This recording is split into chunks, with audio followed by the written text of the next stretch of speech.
E a gente olha, uma confusão danada aí, né? Ninguém sabe direito o que o dia de hoje nos reserva. Ontem o governo, tão atabalhoadamente como sempre, tão tardiamente como sempre, sentou-se lá com os caminhoneiros, fez lá com as lideranças dos caminhoneiros e apresentou um pacote de medidas com a pretensão de fazer cessar a greve, a paralisação dos caminhoneiros.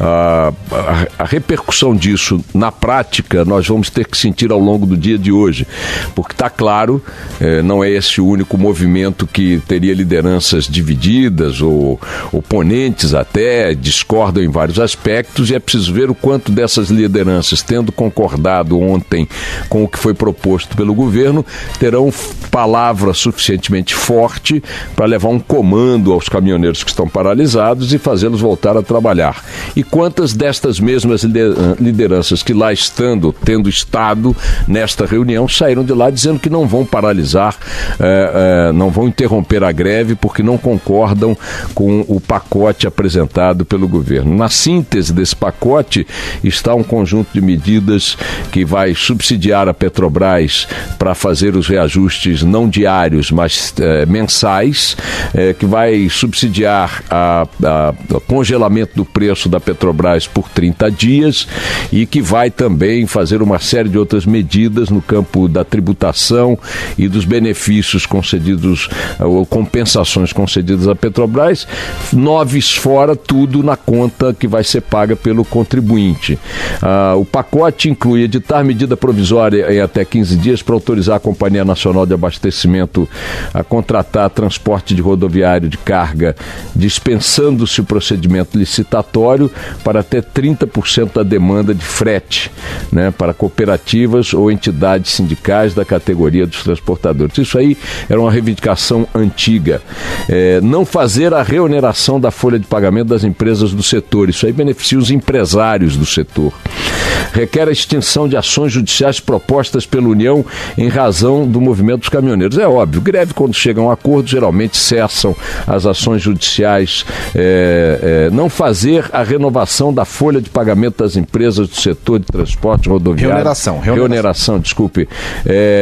Perdão. Informar as autoridades de trânsito sobre a celebração do acordo para instrução nos eventuais processos administrativos instaurados em razão do movimento. Está no mesmo pacote, digamos, de anistia geral aos grevistas, se pudéssemos chamar desse jeito. Geralmente, quando cessa uma greve, as sanções impostas ao movimento grevista costumam ser canceladas e tal, né? Manter com as entidades, olha isso, reuniões periódicas para acompanhamento do cumprimento dos termos do acordo. Buscar junto à Petrobras oferecer transportadores autônomos livre participação nas operações de transporte da empresa. Solicitar à Petrobras que seja observada a resolução da ANTT em relação à renovação da frota, etc. e tal. Há um conjunto de medidas aí que não passa por preço de diesel. Por exemplo, a tabela de fretes, a remuneração do frete por tonelada quilômetro, terceiro eixo suspenso não ser pago, cobrado nos pedágios, reoneração da folha ou não reoneração da folha salarial, tributária das folhas salariais das empresas de transporte. Há uma série de medidas que mostram que a questão do diesel é a questão central, mas não é a única questão num processo de negociação com os caminhoneiros. O que enfatiza, para mim, a questão central. Como é possível que algo chegue a este ponto, tendo sido sinalizado já desde julho do ano passado, que a coisa caminharia nessa direção? A gente pode discutir se o caminhoneiro tem razão ou não tem razão, se o caminhoneiro é de esquerda ou de direita, se o caminhoneiro está a serviço de um golpe contra o governo Temer ou não, se o caminhoneiro é bom ou mal, pode discutir tudo, mas a gente não pode negar um fato. O caminhão no Brasil utiliza diesel. 60 e tantos por cento da produção nacional são escoadas por caminhões. Portanto, a economia do Brasil está nas carretas.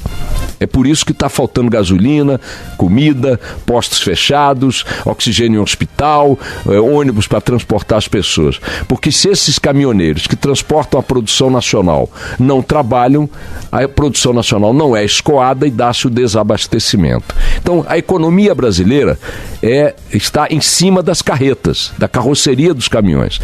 Se esses caminhões são movidos a diesel e não podem ser movidos a ovos, não podem ser movidos a areia, não podem ser movidos a gasolina, não podem ser movidos a álcool, nem a oxigênio, nem a boas intenções, quando você pega o diesel e submete o diesel a uma política que não está incorreta do ponto de vista empresarial. A Petrobras, de fato, ao passar o preço do diesel e dos combustíveis automaticamente para o consumidor final, ela está se ajustando ao que é o padrão internacional.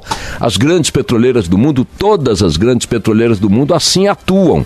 Ontem o nosso ouvinte Vitor da Suíça disse, olha, o combustível aqui na Suíça está no seu nível mais caro em 20 anos. Por quê? Porque de algum tempo para cá, o diesel, ou o petróleo, disparou no mercado internacional. E nos últimos meses o dólar também deu uma boa subida, e o dólar é que regula as negociações do petróleo no mercado global. Então, é evidente, ninguém está discutindo aqui que do ponto de vista da gerência da empresa, da saúde financeira da Petrobras, o caminho era esse mesmo. Mas já que era esse caminho mesmo, quando ela adotou esse caminho mesmo e o petróleo começou a subir e o dólar também, o governo tinha que ter ouvido as lideranças dos caminhoneiros, que em outubro teve uma reunião na Casa Civil da Presidência da República, do ministro Padilha, que ontem estava fazendo discursos gongóricos lá em Brasília, e coisa, etc e tal, com este mesmo ministro, com sua equipe. A partir de outubro do ano passado, as lideranças dos caminhoneiros tiveram algumas reuniões, apresentaram alguns documentos, dizendo, olha, vai dar cacaca, não tem como a gente aguentar um aumento de 50% em um ano, numa inflação que está subindo a menos de 3% e numa economia que ainda está numa forte crise, com quase 30 milhões de brasileiros desempregados ou subempregados. Não tem como repassar esses valores para o valor das mercadorias que nós transportamos. As empresas não estão corrigindo, porque isso é importante chamar a atenção, minha gente. Tem uma parte importante desse jogo, que é das grandes empresas, das grandes frotas transportadoras. Uma coisa é o transportador autônomo. Tá certo? Como eu li hoje em algum lugar, é o Uber do caminhão. O cara que tem um caminhão e vive de ser transportador de carga autônomo. Esse aí compõe a massa da frota nacional. E para esse cara, o bicho está pegando de dois lados. O contratador da carga, através das grandes transportadoras, etc. e tal, os grandes contratantes de transporte de carga, garroteiam, enforcam, asfixiam esse autônomo, não aumentando o valor do frete. Então ele antes transportava um frete por 10 quilômetros e ganhava R$10, ou lucrava R$10, agora ele está transportando o valor do frete na mesma distância e perdendo R$2, porque o diesel subiu e o reajuste do frete não foi dado pelas empresas. Fecha esse parênteses para dizer que há uma parte significativa desse jogo que é um jogo empresarial. Mas ele não é apenas um jogo empresarial. Quem está parado hoje nas estradas são os caminhoneiros autônomos na sua grande totalidade. E, claro, as empresas estão juntas desse negócio. Então, se esses caras não poderiam sobreviver, não é ganhar dinheiro, deixou de ganhar muito, está ganhando menos, não está remunerando o quilômetro rodado. Não está remunerando o pagamento dos pedágios, não está remunerando a manutenção do caminhão, não está remunerando as multas que a Polícia Rodoviária Federal aplica e as polícias estaduais também, quando o caminhão está em má conservação. Uma das reclamações é que eles estão apreendendo muitos caminhões por falta de conservação. Um caminhoneiro me disse hoje, ontem, Boechat, uma viatura da PM foi prender meu caminhão no Rio de Janeiro por mau estado de conservação, e na hora que ela estava procedendo à autuação, apreendendo o caminhão, o pneu dessa esvaziou e ele não tinha estepe.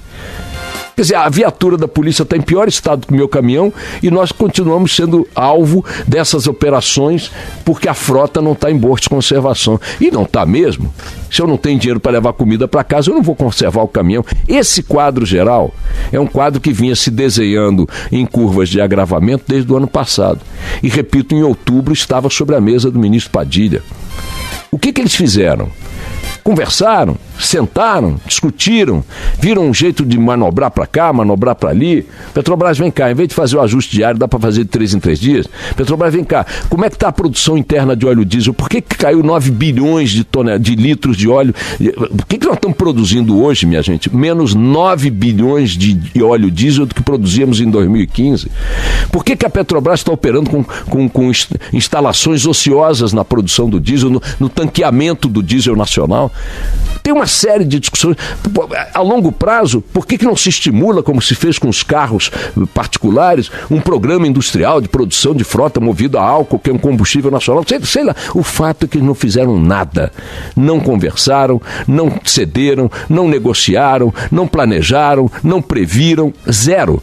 Cuidaram apenas do que cuidam sempre: seu próprio umbigo, seus próprios interesses, campanha para lá, eleição para cá, fundo partidário, habeas corpus para fulano, prisão domiciliar para cicano, prisão humanitária para Beltrano, defendendo o processo aqui, da prisão ali, só discutindo o que lhes interessa, a sobrevivência deles, a eleição, acordo, tempo, pacto, lançamento de candidatura, é você, sou eu, etc. e tal. E a realidade foi construindo o seu edifício, o seu castelo, que hoje está aí ainda nas cidades brasileiras. Hoje 9 estados continuam com paralisações, sem sinal de que a coisa vai ceder. Porque se fosse para ceder, agora estaríamos vendo imagens diferentes do que estão sendo mostradas, por exemplo, agora no Café com o Jornal. As estradas ainda totalmente bloqueadas, os caminhões não estão saindo das estradas. Então, algo esquisito está reservado para o dia de hoje, que contraria as manchetes dos jornais. As manchetes dos jornais, por exemplo, o Estado de São Paulo diz: governo vai subsidiar diesel e greve é suspensa. Não é o que nós estamos vendo. Nós não estamos vendo caminhões circulando. O Rodolfo Schneider me ligou agora do Rio de Janeiro e disse: olha, aqui em Seropédica, aqui na Dutra, está lotado de caminhão parado. Nós estamos mandando equipe para lá para entender o que os caras estão querendo, porque não estão dando sinal de desmobilização. Esta greve não é só resultado da alta do diesel. Não é só resultado de uma política estratégica da Petrobras de reduzir a produção do diesel nacional, que me parece, a essa altura, desastrosa. Não é resultado da alta do dólar apenas. Não é resultado apenas do eixo suspenso cobrado nos pedágios ou do não reajuste da tarifa do frete. Esta greve agora, isto que nós estamos vendo, isto que nós estamos sentindo no nosso cotidiano hoje, com falta de produtos, com aumento no preço das mercadorias e tudo mais, é culpa da ausência de um governo, da ausência de um Estado que cumpra as suas funções. Não dá para dizer, minha gente, o que vai acontecer ao longo do dia de hoje. Seja lá o que venha a acontecer, se esta greve for desmobilizada, e tomara que seja, porque o Brasil não aguentará mais 3, 4 dias de greve, o crescimento das consequências se dá na escala geométrica. A coisa vai piorar muito, mas muito, muito, se essa greve não for desmobilizada. E se vier a ser, sabe-se já, isso já está nos jornais de hoje, que a conta será paga por nós. Somos nós que vamos pagar.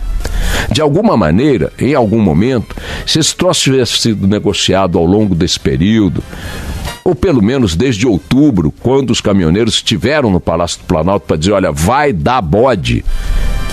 Ou se tivesse sido negociada, pelo menos quando eles mandaram a nota final, no último dia 14, dizendo: olha, nós vamos parar.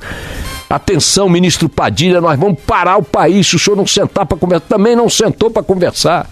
E nem mesmo depois da greve começada.